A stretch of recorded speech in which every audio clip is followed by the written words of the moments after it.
What if the biggest relationship problem facing couples over 50 isn't what they argue about, but what they've stopped noticing in each other?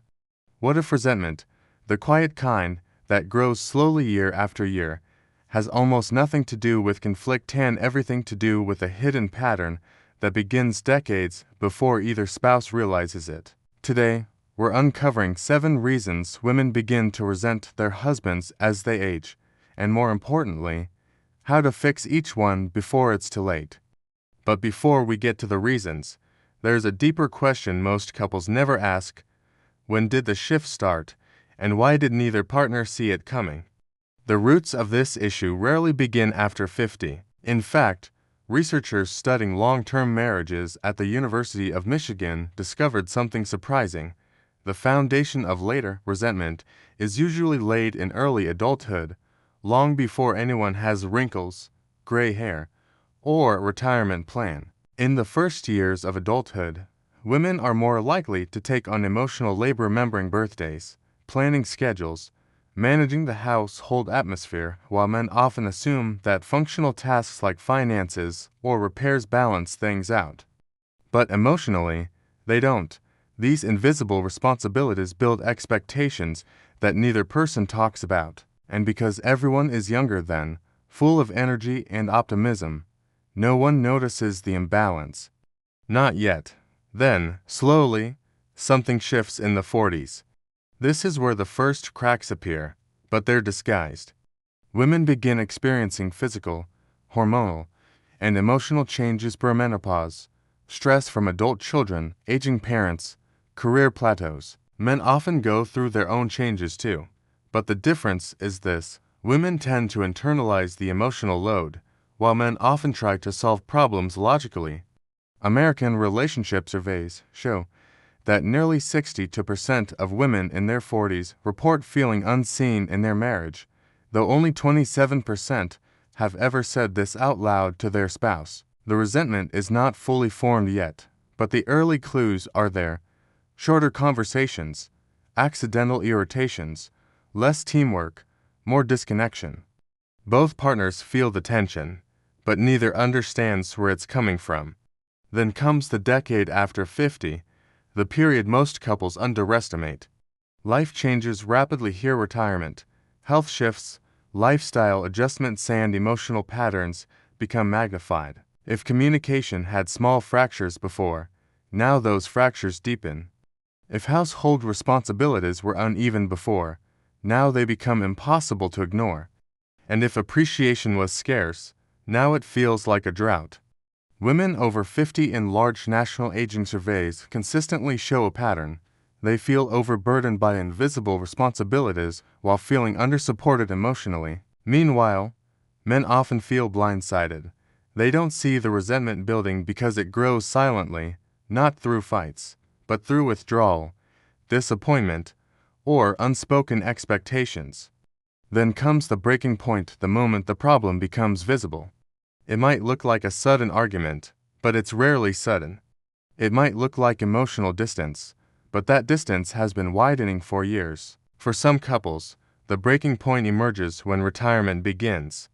Suddenly, a woman who has carried the emotional and household workload for decades finds herself with even more on her plate. Studies from the American Time U survey show that women over 60 still perform nearly twice as much domestic work as men of the same age, even when both are retired.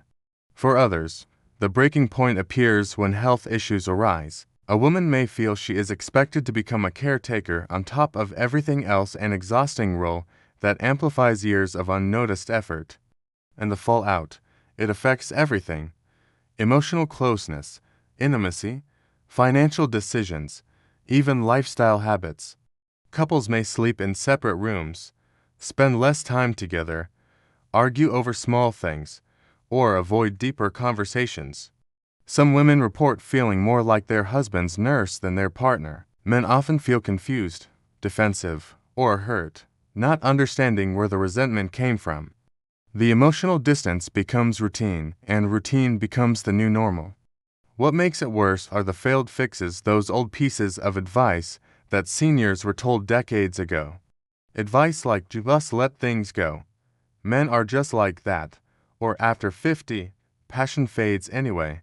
These outdated ideas cause couples to accept problems instead of solving them. They encourage silence instead of communication, duty instead of partnership, and so the resentment grows unchecked. But here's the twist most people never hear. Resentment is not a permanent state. It's a signal, a warning light, a reflection of unmet needs that can still be healed, even after decades of marriage. The science is clear. With the right adjustments, couples can rebuild emotional closeness faster after 50 than they ever did in their younger years. Before we get to the fixes, let's reveal the 7 core reasons behind the resentment. First, emotional invisibility. Women feel their effort is unseen. Second, uneven responsibilities, especially domestic and emotional labor. Third, lack of appreciation. Small acts go unnoticed over time. Fourth, declining communication. Conversations become transactional. Fifth, lifestyle mismatches. Energy levels, routines, or hobby shift. Sixth, health changes. Women often become caretakers without support. Seventh, identity loss. Many women gave so much to family that they lost pieces of themselves along the way. Each of these builds quietly, each one stacking upon the last, until the emotional distance is too large to ignore. But each one also has a clear path forward. 3 actions can help couples over 50 begin repairing this today. First, restart communication, not with problem solving, but with curiosity. Set aside 10 minutes daily to talk about feelings, not tasks. This alone reduces resentment faster than nearly any other action. Second, rebalance the household load. Divide emotional tasks as intentionally as physical ones. Appreciation grows naturally when responsibilities feel shared. Third, rebuild connection through small daily gestures, a gentle touch, a short walk together, a thoughtful compliment. Research shows that tiny moments of connection repair emotional distance more effectively than grand gestures. One evidence-based warning: do not ignore early signs of emotional withdrawal. Silence is not peace, it is often the beginning of emotional separation. Addressing small issues early prevents larger fractures later. And here's the thought to carry with you: if resentment can build quietly over decades, what hidden seeds of closeness might you still be able to plant today? If you want to explore those seeds, subscribe now. The next chapter will show you the unexpected habits that make love stronger after 60 than it was at 30.